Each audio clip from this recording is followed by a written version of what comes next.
Hello everyone and welcome back to another video from Crazy Gamer.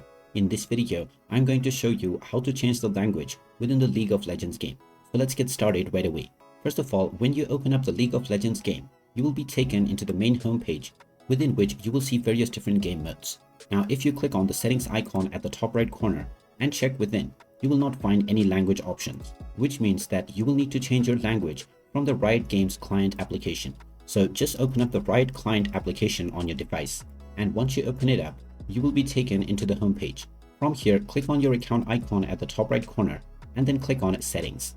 Now within the account settings page, you will see the League of Legends game underneath settings. Go ahead and click on it, and now you can click on the drop down menu underneath game text language. Once you click on this, just choose whichever language you prefer to use for your game, and this will restart your game in order to apply your changes. Once the game has restarted, the language that you selected within the Riot Games client application will be applied to your game right away. And there you have it. That is how easy it is to change your language within the League of Legends game. If you find this video helpful, make sure you hit that like button and subscribe to our channel if you haven't done so already. Also ring that notification bell to never miss another update from us. Thank you for watching, and I will see you again in the next video.